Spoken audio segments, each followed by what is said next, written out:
નમસ્તે વિદ્યાર્થી મિત્રો, ધોરણ 8 ની અંદર આજે આપણે વ્યાકરણમાં એક ટોપિક ચલાવીશું જેનું નામ છે વિશેષણ. વિશેષણ વિશે આપણે બધા મોટે ભાગે જાણીએ છીએ. આપણે 6ઠા 7મામાં પણ ભણી ગયા હશું, છતાં આપણે આજે નવેસરથી આપણે વિશેષણનો ટોપિક ભણીશું.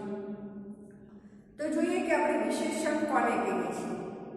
વિશેષણ અને ક્રિયા વિશેષણ બંનેમાં ફેર છે. ક્રિયા વિશેષણ એ ક્રિયાની વિશેષતા બતાવે, જ્યારે વિશેષણ એ સંજ્ઞા કે સર્વનામની વિશેષતા બતાવતું હોય એને આપણે વિશેષણ કહીએ છીએ. તો જોઈએ વ્યાખ્યા.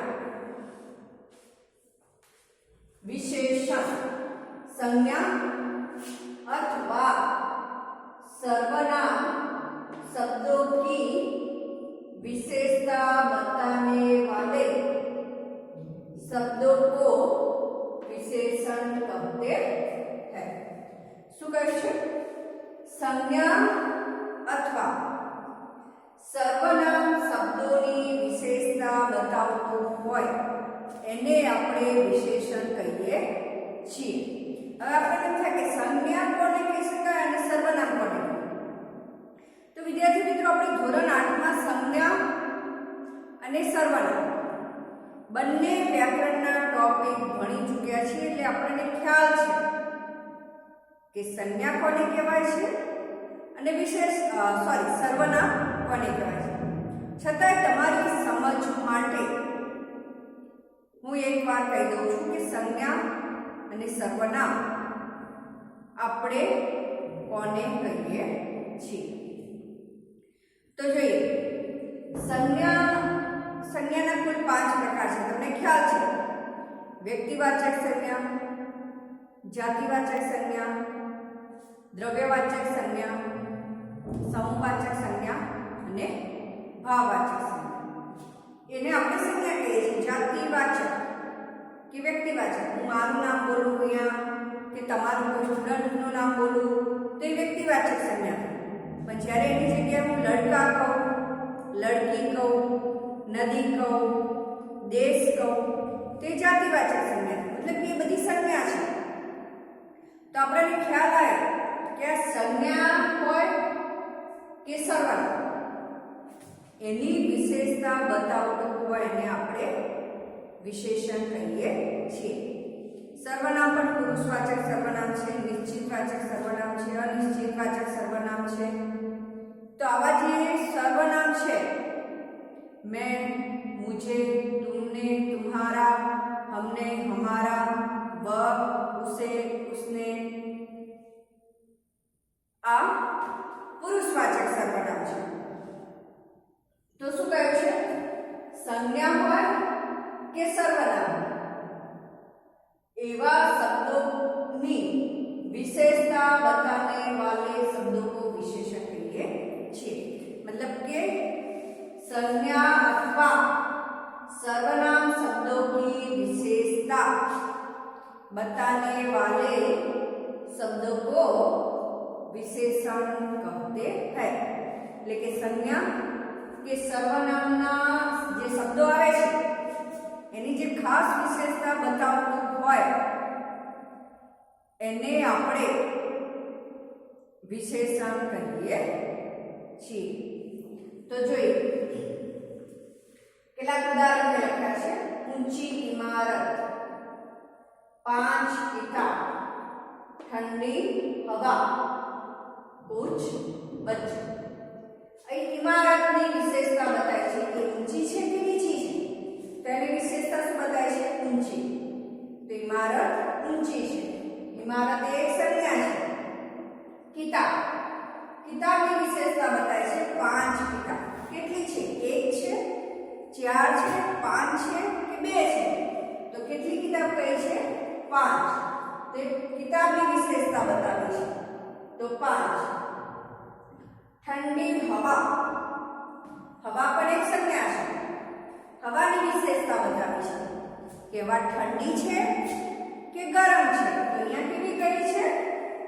ઠંડી. તો ઠંડી હવા. તો ઠંડી એ શું થયું? વિશેષણ.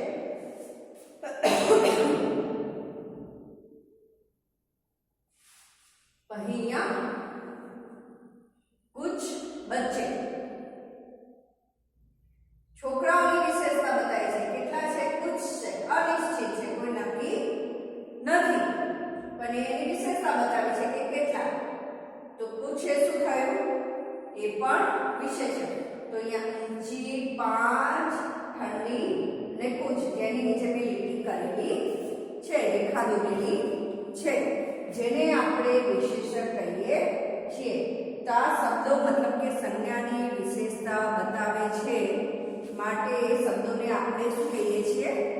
વિશેષણ કહીએ છીએ. તો આપણને વ્યાખ્યા પણ યાદ રહી હશે કે વિશેષણ એટલે શું? તો કે संज्ञा अथवा सर्वनाम शब्दों की विशेषता बताने वाले शब्दों को हम विशेषण कहते हैं. હવે જોઈએ વિશેષણ કે ભેદ. ભેદ એટલે શું કહેવાય? પ્રકાર. ભેદનો મતલબ શું થાય છે? પ્રકાર. કે વિશેષણના પ્રકાર કેટલા છે?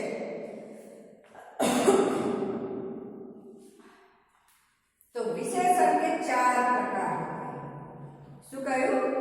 विशेषण के 4 प्रकार होते हैं. तो विशेषणના મુખ્ય કેટલા પ્રકાર છે? 4. એમાં 2 પ્રકાર જે આવે છે ને એના 2 પેટા પ્રકાર છે. મતલબ 8 પ્રકાર થાય છે. 4 અને એના બીજા 2 પ્રકાર, એટલે કુલ 8 પ્રકાર થાય છે. આમ ગણવા જઈએ તો 2, 4 અને આમ 6 પ્રકાર થશે. કેટલા પ્રકાર થાય છે? 6. જેવી રીતે કે હું પહેલા મુખ્ય 4 પ્રકાર લઉં, પછી એના પેટા પ્રકાર. તો પહેલું શું છે? ગુણવાચક વિશેષણ. બીજું છે સંખ્યાવાચક વિશેષણ. ત્રીજું છે પરિમાણવાચક વિશેષણ. અને ચોથું છે સાર્વનામિક યા અથવા એને સંકેતવાચક પણ કહી શકાય છે. તો કે સાર્વનામિક યા સંકેતવાચક વિશેષણ. હવે જોઈએ પહેલું છે ગુણવાચક વિશેષણ, જેના કોઈ પેટા પ્રકાર નથી. જ્યારે સંખ્યાવાચક વિશેષણના 2 પેટા પ્રકાર છે. કેટલા? 2. કયા કયા? નિશ્ચિત સંખ્યાવાચક વિશેષણ, અનિશ્ચિત સંખ્યાવાચક વિશેષણ. એવી જ રીતે પરિમાણવાચક વિશેષણના પણ 2 પેટા પ્રકાર છે. સંખ્યા મતલબ કે ગણતરી કરો, જે આપણે સંખ્યાને કઈ રીતે આંકડામાં બોલીએ છીએ 1, 2, 3, 4, જે આંકડામાં બોલીએ સંખ્યાવાચક છે. એટલે એમાં પણ કેવું છે? નિશ્ચિત સંખ્યા બતાવતું હોય 1, 2, 3, 4, 5. નિશ્ચિત સંખ્યા બતાવતું હોય ગણતરીનું એને નિશ્ચિત કહેવાય છે.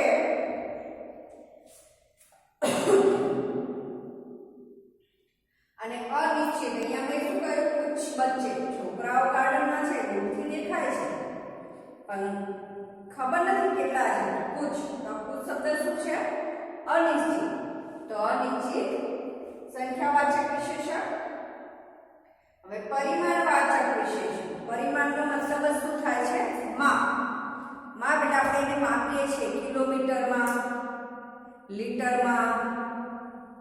પછી કાપડને લઈએ તો આપણે કાપડ માપીએ છીએ ને 1 મીટર લાવ્યા, 2 મીટર લાવ્યા. પછી પાણી કે દૂધને આપણે શામાં માપીએ છીએ? લીટરમાં માપીએ છીએ. 500 લીટર, 2 લીટર, 3 લીટર. પછી શાકભાજી કે કોઈ અનાજને આપણે કિલોમાં માપીએ છીએ, વજનમાં 1 કિલો, 2 કિલો, 3 કિલો. પછી રસ્તાનું કેટલું અંતર કાપ્યું? તો 1 કિલોમીટર અંતર કાપ્યું. 2 કિલોમીટર આ ગામ 5 કિલોમીટરની દૂરી ઉપર છે, 6 કિલોમીટરની દૂરી ઉપર છે, 100 કિલોમીટરની દૂરી ઉપર છે. તે શું કહેવાય? એ બધાને આપણે લીટર કહીએ, મીટર કહીએ, કિલોમીટર કહીએ, કિલો કહીએ, કિલો હેક્ટર કહીએ, એકર કહીએ. તો આ બધાને આપણે શું કહીએ છીએ? માપ. અને માપને હિન્દીમાં શું કહેવાય છે? પરિમાણ. માપને આપણે શું કહીએ છીએ? પરિમાણ. તો પરિમાણવાચક વિશેષણ. બીજો પ્રકાર છે કયો? પરિમાણવાચક વિશેષણ. પહેલા પણ બે પ્રકાર છે: નિશ્ચિત પરિમાણવાચક વિશેષણ, અનિશ્ચિત પરિમાણવાચક વિશેષણ. જ્યારે આપણે એ ટોપિક ભણીશું એટલે આપણે આ બંને પ્રકારને પણ ડિટેલમાં ભણીશું. હવે એના પછીનો ચોથો પ્રકાર છે સાર્વનામિક વિશેષણ યા સંકેતવાચક વિશેષણ. કોઈને સંકેત કરીએ તો આપણે સર્વનામનો ઉપયોગ કરીએ છીએ. સર્વનામ. સર્વનામ આપણે કોને કહીએ છીએ? નામની જગ્યાએ વપરાતો શબ્દ હોય એને આપણે શું કહીએ છીએ? સર્વનામ. નામની જગ્યાએ જે શબ્દ વપરાય છે એને આપણે સર્વનામ કહીએ છીએ. તો એને આપણે શું કહીશું? સાર્વનામિક સંકેતવાચક વિશેષણ. તો વિદ્યાર્થી મિત્રો, આપણને વિશેષણના ભેદ યાની કે પ્રકાર સમજણમાં આવી ગયા. કેટલા પ્રકાર છે? કુલ 4 પ્રકાર. ગુણવાચક વિશેષણ, સંખ્યાવાચક વિશેષણ, પરિમાણવાચક વિશેષણ અને સાર્વનામિક કે સંકેતવાચક વિશેષણ. એમાં 2 પ્રકાર એવા છે કે જેના બે પેટા પ્રકાર છે. કયા 2 પ્રકાર? તો કે સંખ્યાવાચક વિશેષણ અને પરિમાણવાચક વિશેષણ. તો સંખ્યાવાચકના કયા 2 પેટા પ્રકાર છે? નિશ્ચિત સંખ્યાવાચક વિશેષણ અને અનિશ્ચિત સંખ્યાવાચક વિશેષણ. એવી જ રીતે પરિમાણવાચકના પણ 2 પેટા પ્રકાર છે. કયા 2? નિશ્ચિત પરિમાણવાચક વિશેષણ અને અનિશ્ચિત પરિમાણવાચક વિશેષણ.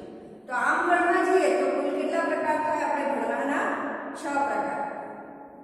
એક તો ગુણવાચક વિશેષણ, પછી આ 2 અને એક આ. મતલબ કે કુલ આપણે 6 પ્રકાર વિશેષણના ભણવાના થાય. પણ એમ પૂછાય કે વિશેષણના મુખ્ય પ્રકાર કેટલા? તો 4. પણ પેટા પ્રકાર સુધી એ કેટલા થાય છે? 6. હવે જોઈએ એમાંનો પહેલો પ્રકાર છે ગુણવાચક વિશેષણ. કયો પ્રકાર છે? ગુણવાચક વિશેષણ. તો આપણે ગુણવાચક વિશેષણ વિશે ભણીએ. તો જોઈએ ગુણવાચક વિशेषण व्याख्या શું છે? जिन विशेषण शब्दों से संज्ञा और सर्वनाम के रंग, रूप, आकार, प्रकार, गुण, दोष, काल, स्थान, स्वाद, गंध, स्वभाव आदि से संबंधित विशेषता का बोध होता है, उन्हें हम गुणवाचक विशेषण कहते हैं.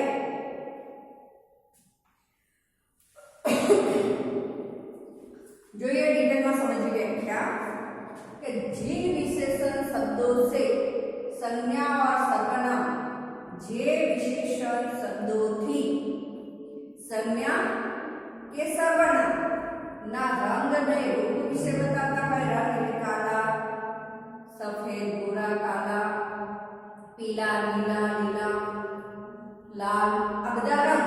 पछी रूप में सुंदर है, अति सुंदर है, काला है. तो आ शू कहेवाय? रंग के रूप. पछी आकार, प्रकार. आकार एटले कोई छोकरा विषय कहीए कि ऊंचो छे, एनो आकार ऊंचो छे, ए नीचो छे, ए जाडो छे, ए पतलो छे.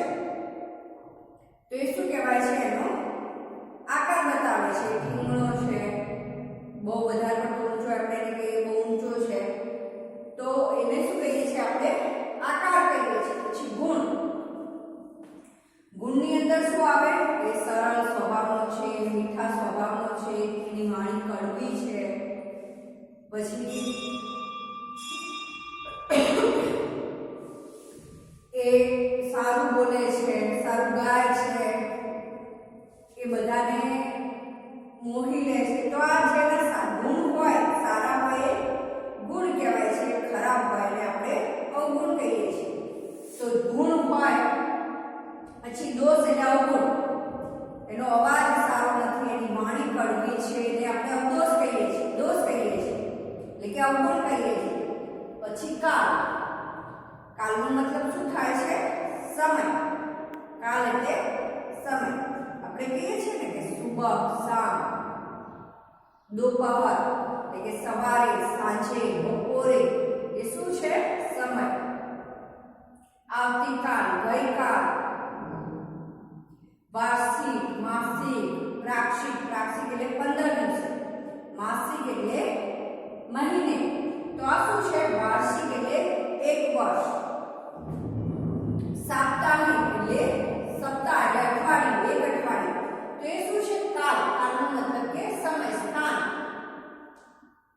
અંદર, બહાર, જગ્યા, અંદર, બહાર, ઊંચી જગ્યા, નીચી જગ્યા, તો એ સ્થાન બતાવે છે. સ્વાદ, સ્વાદમાં આપણને ખબર છે ને, ખારો, મીઠો, તુરો, તીખો, ગરમ, એને આપણે સ્વાદ કહીએ છીએ. કોઈ ગંધ, દુર્ગંધ, સારી ગંધ હોય તો આપણે એને ખુશ્બુ કહીએ છીએ, ખરાબ હોય તો આપણે એને દુર્ગંધ કહીએ છીએ. પછી સ્વભાવ, સ્વભાવ પણ ગુણમાં આવે છે. સારો સ્વભાવ છે, ખરાબ છે, બહુ બોલા સ્વભાવનો છે, તે સ્વભાવ. તો આદિ, આવા બધા ગુણ રહેલા હોય. आदि से संबंधित विशेषता का बोध होता है, उन्हें गुणवाचक विशेषण कहते हैं.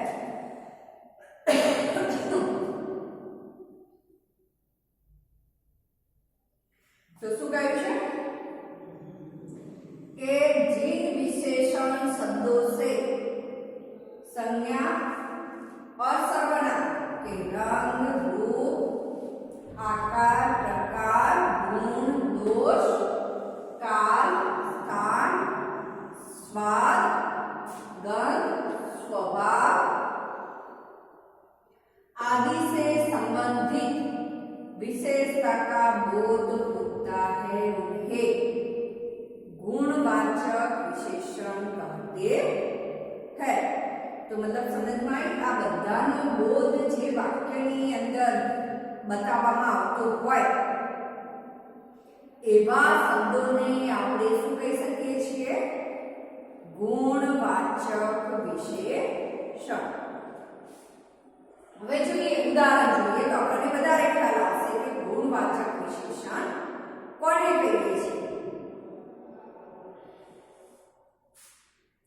हमारी अध्यापिका मीठी वाणी बोलती है. तो ये मैं मीठी ની નીચે લીધું કર્યું છે. શું કહ્યું છે? અમારી અધ્યાપિકા, અધ્યાપિકા મતલબ શિક્ષિકા, મીઠી વાણી બોલે છે. વાણીની વિશેષતા બતાવે છે. એની વાણી કેવી કહી છે? મીઠી કહી છે. કેવી કહી છે? મીઠી. તો મીઠી એ શું છે? ગુણ છે, સારો. એની વાણીની મીઠાશનો ગુણ છે. તો મીઠી એ શું થયું? ગુણવાચક विशेषण. वे सरल स्वभाव की है. कोई बात करी છે? અધ્યાપિકાની જ વાત કરી છે કે અમારી અધ્યાપિકા સરળ સ્વભાવની છે. અહીંયા સ્વભાવની વિશેષતા બતાવી છે. શાની વિશેષતા બતાવી છે? સ્વભાવની. તો સ્વભાવ કેવો કયો છે? સરળ છે કે કડક છે? કેવો છે? તો સરળ છે, એટલે કે જલ્દી બધામાં ભરી જાય એવો સરળ સ્વભાવ છે. તો સરળ એ શું થયું? गुणवाचक विशेषण. हमें वार्षिक पिकनिक पर समुद्र दिखाने ले गए. અહીંયા પિકનિકની વિશેષતા બતાવી છે. મહિને જઈએ તો એને માસિક કહેવાય છે, 15 દિવસે જઈએ તો એને પ્રાક્ષિક કહેવાય છે, અને વીકમાં એકવાર જઈએ તો એને સાપ્તાહિક કહેવાય છે. અહીંયા શું કર્યું છે? વાર્ષિક, मतलब કે વર્ષમાં એમને એકવાર પિકનિક લઈ જાય તો વાર્ષિક પિકનિક પર એમને શું બતાવવા માટે લઈ ગયા? સમુદ્ર બતાવવા માટે લઈ ગયા. તો પિકનિકની વિશેષતા બતાવી છે. કેવી પિકનિક છે? વાર્ષિક. તો એ શું કહેવાય? કાળ. કાળ એટલે સમયવાચક. સમયવાળું સમય બતાવતું હોય એવું ગુણવાચક વિશેષણ. તો વાર્ષિક એ શું થયું? गुणवाचक विशेषण.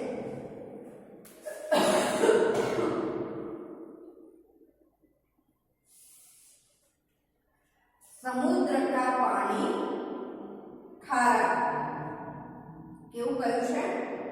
समुद्रमा पाणी छे पण केवुं कह्युं छे? खारुं कह्युं छे. एनो गुण बताव्यो छे खारा. तो आ शुं खारा शब्द ए शुं थयुं? गुणवाचक विशेषण. समुद्र में छोटी बड़ी मछलियां थी. समुद्रनी अंदर माछलीओ हती पण माछलीओनी विशेषता बतावी छे. केवी हती? छोटी पण हती अने बड़ी पण हती. मतलब के नानी पण हती अने मोटी पण हती. तो बंने प्रकारनी हती એટલે લખ્યું છે छोटी बड़ी. तो माछलीओनी विशेषता बतावी छे के माछलीओ नानी अने मोटी हती. तो छोटी बड़ी ए शुं थयुं? गुणवाचक विशेषण. वह बालक अच्छा दिखता है. बालक की विशेषता बताओ. ये बालक गंदा दिखता है या अच्छा? तो वह बालक अच्छा दिखता है. तो अच्छा ए शुं बताव्युं छे? बालकनी विशेषता. तो ए शुं थयुं? अच्छा शब्द ए गुणवाचक विशेषण. बगीचे में सुंदर गुलाब थे. શું કહે છે? બગીચામાં ગુલાબ હતા પણ કેવા હતા? સુંદર કે સુંદર? તો કેવા હતા? સુંદર. આ સુંદર એ શું બતાવ્યું છે? ગુલાબની વિશેષતા બતાવી છે. કોની વિશેષતા બતાવી છે? ગુલાબની. તો સુંદર એ શું થયું? વિશેષણ. આઠમું છે उसे काला रंग अच्छा लगता है. उसे काला रंग अच्छा लगता है. केने काळो रंग सारो लागे छे. तो अहींया रंगनी विशेषता बतावी छे. केवा रंग कयो छे? काला. मतलब केने काळो रंग पसंद छे. तो अहींया काला ए शुं थयुं? गुणवाचक विशेषण. तो वाक्यनी अंदर मीठी, सरल, वार्षिक, खारा, छोटी बड़ी, अच्छा, सुंदर और काला आ बधा शब्दों ए शुं छे? गुणवाचक विशेषण. तो विद्यार्थी मित्रों आपणे ख्याल આવ્યો હશે કે ગુણવાચક વિશેષણ આપણે કોને કહીએ છીએ. तो હવે આગળના જે વિશેષણના જે મુદ્દાઓ બાકી છે, પ્રકાર છે બાકી 3, એ આપણે આના પછીના વિડિયોમાં ભણીશું. જય હિન્દ, જય ભારત.